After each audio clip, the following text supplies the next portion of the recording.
Hey, what's going on, everyone? So today we've got a massive update to talk about, and this one is going to make a lot of people out there feel both relieved and excited because Hollow Knight Silksong just dropped its patch 1.00005, also referred to as 1.05 depending on the platform, and it's with fixes that actually matter to the way you play. I know a lot of times patch notes can feel dry or like small quality of life stuff that you don't even notice when you're in the middle of playing. But this update touches on some issues that players have been pointing out since launch. Things that directly affect the way you interact with items, tools, and even how certain encounters play out. I want to take you through everything that was addressed, how it changes the way you'll experience the game moving forward, and why it might even change the strategies you've been building around items like Plasmium Phial, Flea Brew, and Curveclaw. And trust me, even if you weren't someone who personally ran into these problems, the fixes still impact you because the game is all about flow, rhythm, and how every tool clicks together. So first up, let's talk about the Plasmium Phial and Flea Brew, because for a lot of players, these items were becoming a headache. The way it's supposed to work is really straightforward. You sit at a bench, you rest, you reset yourself, and you expect your consumables to get replenished, right? That's just core Hollow Knight design philosophy. It's something you rely on to plan your runs and manage resources. But the problem was, in Silksong before this patch, that wasn't always happening consistently. Some people would rest at a bench and realize that these tools just weren't being restored. You can imagine the frustration because suddenly your rhythm is broken. You're heading into the next section thinking you've got what you need, and nope, you're dry. The patch finally addressed this. Plasmium Phial and Flea Brew now correctly restore when you bench, the way they were always meant to. And honestly, that one change alone probably saves countless players from that annoying, what did I do wrong moment. It was never you, it was the game not behaving properly, and now that's been corrected. And then we get into Curveclaw, which is a weapon a lot of people like to use because of its versatility, but it had this really strange bug. Basically, if it was deflected, it would break on the very next hit, no matter what. Thinking about how that messes with your combat flow. You go in expecting to trade blows, maybe risk deflects here and there, and then your weapon just snaps when it shouldn't. That bug made the curved claw feel way less reliable than it actually was designed to be. So what the patch did was fix that, so now it no longer breaks right after being deflected. It makes it behave much closer to the way you'd expect, and suddenly this tool feels like it belongs in your arsenal again, instead of being something you hesitate to bring out because of how inconsistent it felt before. It's one of those subtle fixes where you can tell the developers are really paying attention to how tools behave in real combat scenarios, not just on paper. Now, while those are the headline fixes that most players are going to instantly notice, there's actually more under the hood. The patch went after out-of-bounds issues in certain boss fights and encounters. That means those weird moments where enemies glitch through areas they're not supposed to, or where you get bumped into a place that completely ruins the pacing of a fight. When a game like Silksong is so heavily about precision, timing, and making every move count, those kinds of glitches can ruin what should be a tense but fair challenge. Having them patched out is huge because it restores that feeling of fairness. You know now that if you mess up, it's on you, not because some boss slid through the geometry and took a cheap shot. And that's exactly how it should be. There were also updates to visual settings, like the addition of a dithering option to reduce color banding. Now, if you've been playing on certain displays, or if you just pay close attention to the visuals, you might have noticed some areas where gradients didn't look smooth. This is the kind of thing that can take you out of immersion, even though it's technically small. By giving players a way to reduce that through dithering, it makes the whole presentation cleaner and more polished. It's one of those things that casual players might not even know they wanted until they see the difference. But for people who care about presentation, it's a great little touch.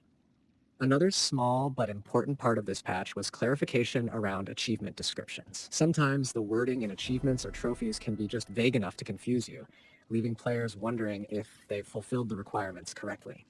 By adjusting those, the devs are making sure that when you chase these milestones, you actually understand what you're supposed to be doing. It's one of those things that doesn't change gameplay directly, but helps smooth out the frustration of trying to complete everything in the game.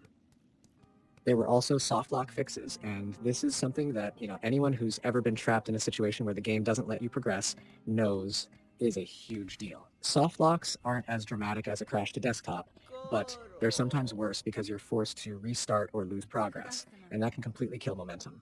The fact that the developers specifically targeted soft locks means they've been listening to player reports and they're making sure people don't get punished for just playing normally. That's honestly one of the things I love about Team Cherry.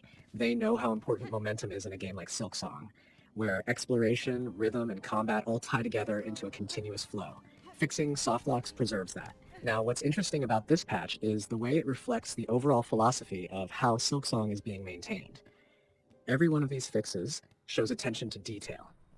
You can see that the devs aren't just throwing out a generic bug fixes and performance improvements statement like you see in so many games. They're going after very specific issues that players are reporting, issues that break immersion or create frustration. When you see things like Plasmium Phial and Flea Brew not restoring being patched, that's because they know resource management is a pillar of how the game feels. When you see Curveclaw being fixed, that's because they know weapon reliability is central to combat satisfaction. It's about making sure the rules of the game are clear and consistent so that when you lose, it's skill-based, not glitch-based. That's the kind of trust between player and developer that keeps a game like this alive long after launch.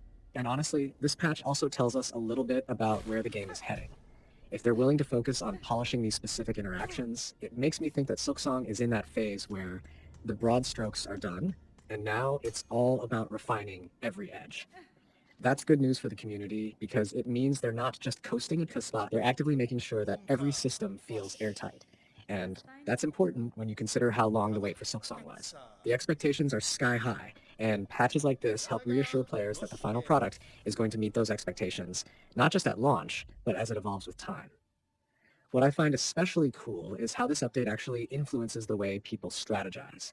For example, think about how you might have avoided relying too heavily on Plasmium Phial or Flea Brew before because of the inconsistency.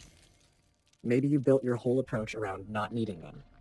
Now that they restore correctly, you can reintroduce them into your game plan and actually trust them. Same goes for Curveclaw. Players who benched it in favor of something more reliable can now experiment again with builds that include it, and suddenly combat feels fresher because you're willing to explore more options. It's not just bug fixes, it's a shift in what players feel comfortable using. And when you give people back trust in their tools, the game becomes more fun. That's the power of small but meaningful updates. So if you've been away from the game for a bit, or if you were frustrated by some of these issues, this patch is your sign to come back and give it another go. Even if you're deep into the endgame content, these fixes are going to smooth out the experience in ways you'll notice. And if you're someone who's all about completion and chasing achievements, the clarified descriptions mean you'll waste less time wondering what the game wants from you. That's more time actually playing, less time second-guessing. What's also worth pointing out is that these fixes rolled out across multiple platforms, so whether you're on PC, PlayStation, or Xbox, you're seeing the same improvements. That's not always the case with other titles, where one version gets patched and another lags behind. Here, consistency is being prioritized, and that's another way the devs are respecting their community. Nobody's being left out, and everybody benefits from the polish. The bottom line is this: patch 1.0005 might not look like the flashiest update at first glance, but the quality of life improvements it brings are huge for players who care about smooth gameplay. It's the kind of update that tells you the devs aren't just shipping the game and forgetting it, they're actively in the trenches, listening and tweaking until everything feels right. That's why Silksong continues to grow into the kind of experience people were hoping it would be. And let's be real, it's not every day you see developers giving this level of attention to detail, especially after a game has already been released and enjoyed by millions. That's a sign of dedication. And honestly, we could spend hours breaking down every little bug fix in this patch, but the real takeaway is that the game feels better, smoother, and more reliable now. You can trust your tools, your items, and your weapons in a way you couldn't before.